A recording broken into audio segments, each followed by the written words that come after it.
Hello everyone, welcome back to ZTech Technologies. In today's session, we shall be learning about EC2.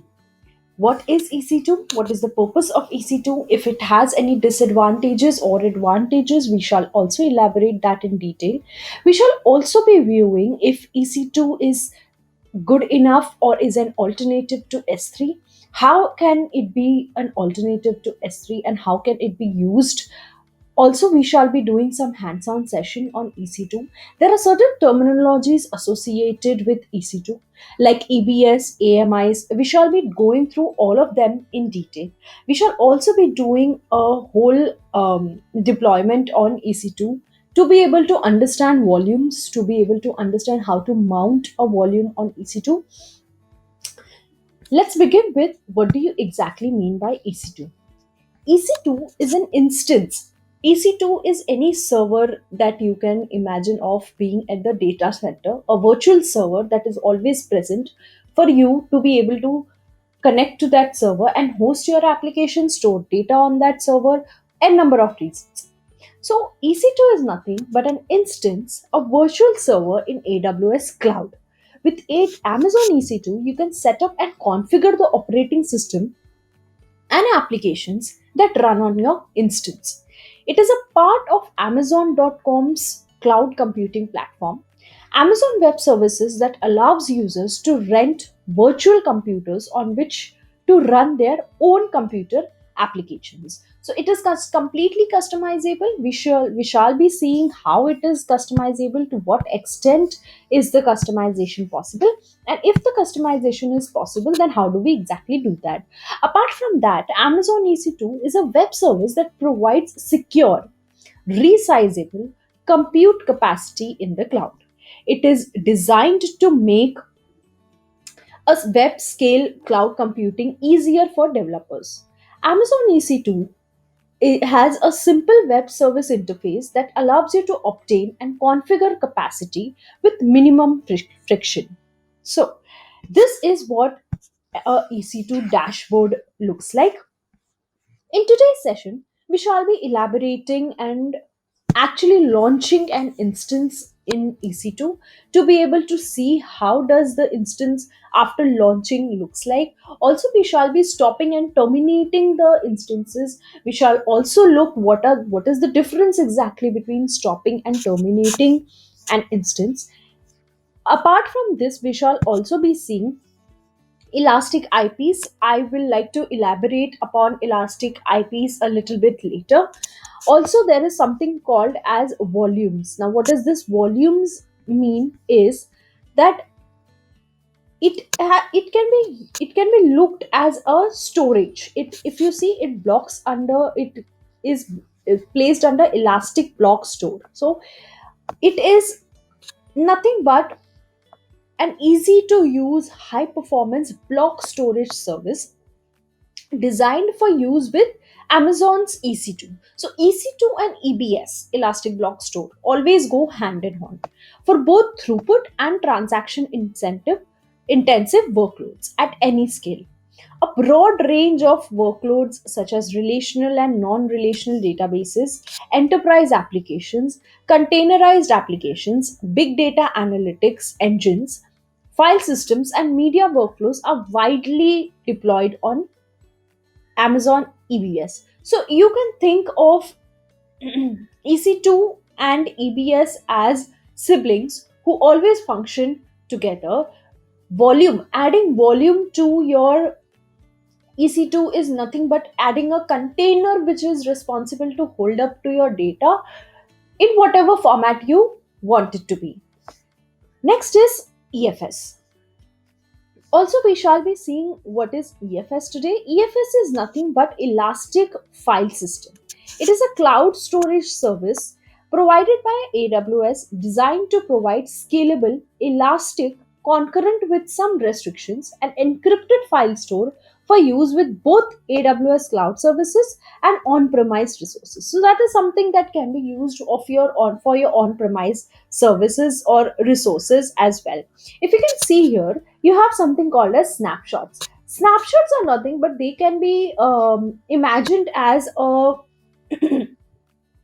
piece of um, backup of any of your EC2 instances, which means any backup of a server of a point in time. So it is nothing but at a certain point of time. So today 12 o'clock, I want to see, I have made some configurations and some settings, I have attached some volumes to my EC2.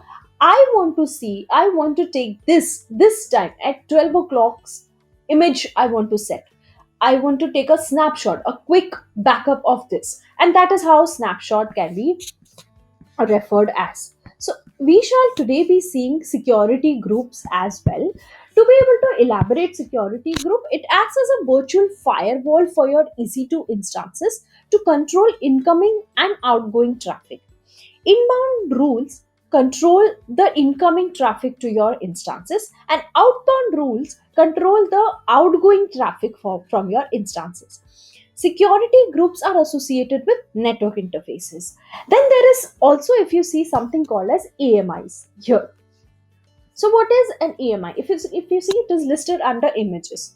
So AMI is nothing but you can choose from some six different volume types to balance optimal price and performance. An Amazon Machine Image, AMI stands for Amazon Machine Image, provides the information required to launch an instance. You must specify an AMI when you launch an instance. You can launch multiple instances from single AMI when you need multiple instances with the same configuration. You can use different AMIs to launch instances when you need instances with different configurations. So, an AMI, in short, includes the following: one or more elastic block store, that is Amazon EBS snapshots, or for instance stored backed AMIs, a template for the root volume of the instance, for example, an operating system, an application server, or multiple applications. Launch permissions that control which AWS accounts can use the AMI to launch instances. So there is something called as launch permission that we shall be looking into detail when we actually learn about AMI. A block device mapping that specifies the volume to attach the instances when it's launched. So it is very detailed, and it is always, AMIs also go hand in hand with AWS in EC2. You can think of AMI as a subset of EC2. It is also one of the properties of EC2. We shall be seeing different types of instances types. If I click here,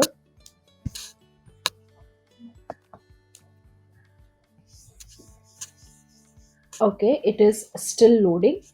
Let's wait for this to load. So if you see, T2 Nano is the most smallest server. It has, as the name itself suggests, it is not, for experimental purposes, you can look at configuring a T2 Nano server. If you have to look at a live and production server, it depends upon the requests that you are looking at for your applications. Also depends on your applications size, what size is your application going to be, and it also depends about how many hits are you expecting on your application, what kind of traffic are you looking at your application. Based on these factors, you can take a call if you want to do T2 Nano, Micro, Small. So if you see, AWS EC2 has T class, it has A class, C class, and so on and so forth. So what is the difference between all of this? So T class is mainly time sensitive. So it actually helps you when you have to, when your application's request response time, it is one of the main consideration. So AWS does provides EC2 T2 class, which is cheap. It is one of the cheapest options, you can say that, definitely. And then there is something also called as M class. If you see here, I'm sorry, A class. A class is nothing but, if, for example, when your application is functioning at a relatively medium scale. So in that cases, A class is something very, very, it comes. very handy, and it also is very useful when you want to look at a gaming application, or for that matter, a, a web application with a good request response speed. So that is why it is important that you choose from the A class. A class delivers significant cost saving and ideally suited for scale out and ARM based workload that are supported by extensive ARM ecosystem. A class are the first EC2 instances powered by AWS processors that feature 64 Navod cores and custom silicon designed by AWS. So what does this mean is it's custom built processor. It has support for enhanced networking for up to 10 GPS network bandwidth. Um, EBS optimized by default. It has great EBS system, and that is why if you see, it is not that expensive, but for performance based your network performance, it is definitely very well suited. Then it comes to then if you can see, there is something called as M class in this. It's right now not listed here, but we do have M class. When we are launching the server, we shall see that in a little more in a bit of a more detailed manner, and we shall also be seeing their purposes when we are doing that. So if you see, this C class is nothing but it is called as compute optimized. So what do you mean by compute optimized? um, it's ideal for compute bound application that benefit from high performance processors. Instances belonging to this family are well suited for batch processing workloads, media transcoding, high performance web servers, high performance computing, scientific modeling, dedicated gaming servers and server engines, machine learning interference, and some other compute intensive applications. So all these kind of applications that I just listed, C class is one of the most optimized class to be able to cover for all these kind of instances. Customer built, so it also has a 64-bit core, support for enhanced networking just like the M class, but that was up to 10 Gbps. Here it is 25 Gbps of network bandwidth. So I think the number is a little higher when it comes to compute optimized, for the simple reason that it is used in that way. C class is also EBS optimized by default. And apart from that, it is SSD based, meaning they are physically connected to the host server and provide block level storage that is coupled for lifetime of instances. So if you can see, they have C large, C medium, different kind of C classes, right? Similarly, there is something called as AWS Memory Optimized. We shall be looking into Memory Optimized when we actually launch the application. Sorry, EC2 instance. We should also be seeing the purpose of this, and we shall also be elaborating upon each and every purpose. So, Memory Optimized is the next topic that we will be covering while launching an EC2 instance.